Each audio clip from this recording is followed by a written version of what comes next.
Hello, I'll be reading chapter 13. And so my life in Colby, North Carolina marched on, rumbling down the mountain on the school bus beside Howard, ignoring those hillbilly kids who wouldn't give me the time of day, playing Bible detective at church, waiting for Wishbone to eat hot dogs from the pie tin, gazing up at the stars on the porch with Gus and Bertha, making my wish every day.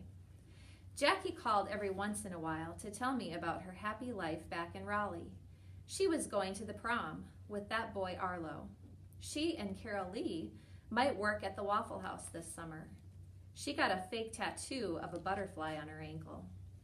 I told her about Wishbone and how he was going to be mine, and she asked me if I really thought that was a good idea. I told her, yes, it was a very good idea, and that was that. I'd seen Wishbone 3 more times, sniffing at trash in the parking lot of the Dairy Freeze, trotting along Highway 14 in the rain, eating something out of a paper bag under a picnic table beside Brushy Creek. Twice, I'd found the pie tin in the trap empty, but I hadn't seen him anywhere nearby. Luckily, there were only 2 more weeks of school left, and then I would have my days free to spend more time by the trap. But I was beginning to worry that Wishbone was never going to be mine. Maybe I was wasting my time even thinking about it. I heard Wishbone barking last night, Howard said one day while we sat on the old couch on his front porch eating popsicles. How do you know it was him? I asked, watching Cotton jumping onto a milk crate in the yard with orange popsicle juice running down his chin and onto his bare stomach. I just know, Howard said. We're never going to catch him, I said. Gus was right. He likes being a stray. Don't be a quitter, Howard said. I'm not a quitter. Yes, you are. I stamped my foot. I am not. Howard licked melted popsicle off the side of his hand and said, pineapple. I flopped back against the sofa and hurled my popsicle stick out into the yard. That pineapple plan of his was starting to get on my nerves. Oh, good gravy, Charlie, he said. Don't be a baby. I'm not a baby, I hollered. Howard shrugged. You sure are acting like one, he said. Just then, Mrs. Odom came out on the porch, wiping her hands on a dish towel. But my temper had a hold on me, and I could not shake it. I also could not stop myself from yelling, well, at least I'm not a squirrel-eating hillbilly like you.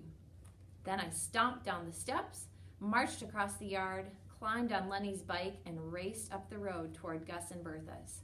When I got there, I dropped the bike in the yard and headed for the house.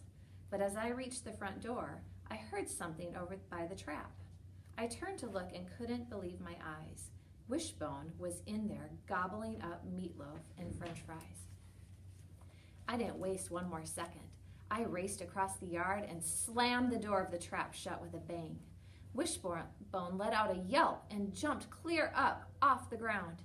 Then he slinked back into the corner and hung his head, dragging his ears on the ground. He looked so scared, it like to broke my heart. Hey, Wishbone, I whispered. He pushed against that chicken wire so hard I was afraid he might bust right through it. I got more meatloaf, I said. He cocked his head. Wait right here, I said. I'll be back. I closed the latch on the door of the trap and hurried inside the house, calling for Bertha. We nearly collided when I darted into the kitchen. She clutched her heart and said, Charlie, Lordy, you scared the dickens out of me. I got him, I hollered. I got Wishbone. I yanked the refrigerator door open and took out a foil-wrapped slice of meatloaf and ran back out into the yard. Bertha ran after me, calling, I knew it. I knew my meatloaf would do the trick.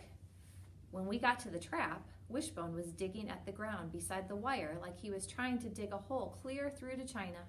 Dirt and pebbles flew out behind him. When he saw us, he stopped and backed up into the far corner of the trap again. I unwrapped the foil. I brought you more meatloaf, I said. He let out a little whine, soft and pitiful.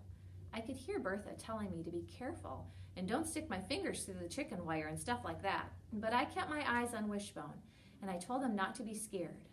Then I stuck a piece of meatloaf through the wire near him and waited. His nose twitched as the meatloaf smell drifted his way. He stood up and sniffed some more. Come on, Wishbone, I said, it's for you. He took one step forward, keeping his eyes on the meatloaf. He took another step and then another till he was right at my hand.